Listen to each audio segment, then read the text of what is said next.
Before we even get started, your girl is not a professional. I was bored and this is what I did, okay? So first things first, I'm using my old Air Force One Sage Lows. They're not even like a year old. They're not old. Blue tape, some scissors, and a box cutter. So first things first, I'm going to cut the blue tape in strips and I'm going to outline the swoosh. I only did the outside swoosh because I knew if I would have did the inside swooshes too, that they would have came off, the glitter would have came off faster. Once I get that all outlined, I'm using a little bit of alcohol just to clean it off so the adhesive and everything can stick to it nicely. The next step is I basically tape a plastic bag around the part of the shoe that I don't want any of the adhesive or glitter to get onto.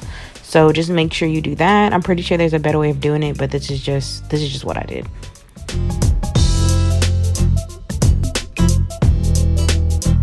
So once the shoe is in the bag and it's protected, I'm going to go outside. I did this in the grass. Don't do this in the grass because bugs will get on the glue. I'm using a spray adhesive, some Podge High Shine, and some holographic glitter. So I'm going to spray the adhesive. The directions say wait a minute for it to get tacky, and then you can put whatever you want to put on top of it. So I let it get tacky, and then I'm putting the glitter all over it, making sure I'm not missing any spots.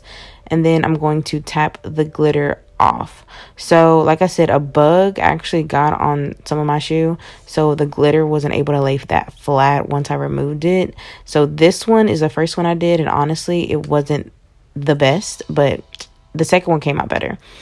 So I just went over with that spray adhesive again and then put some more glitter on top. Then I'm going to go in with that High Shine, the sealer by Mod Podge, and spray that on top. So since this was my first time doing it, I made the mistake and I did not let it dry. So let it dry. I let my second one dry for probably like a good 40 minutes. And then I went around with the box cutter and removed the tape. And the second shoe came out better. But this is the first one because I only filmed the first one. So just take that box cutter and just lightly, separate the adhesive from the shoe. And then just peel off all of that tape. Like I said, this was the first shoe I did on, so this one isn't perfect at all. The second one came out a lot better because one, I didn't do it in the grass, so there was nothing getting stuck on it. And then I let it dry for 40 minutes before I started peeling off the tape. So like I said, this one wasn't perfect. It was a little bumpy. So since it was still tacky, I just took some glitter with my finger and just pressed it on there, especially in the areas where it wasn't perfect. I just sprayed a little bit of glue on there and then just press it. This shoe is the second shoe. So like I said, it came out a lot better, but it was something super fast and easy for me to do. So this is what it looks like when it has the flash on, and yeah. That's it. That's what I did, baby. So what's up? Make sure y'all like this video and y'all subscribe, and I will see y'all in the next one. Bye.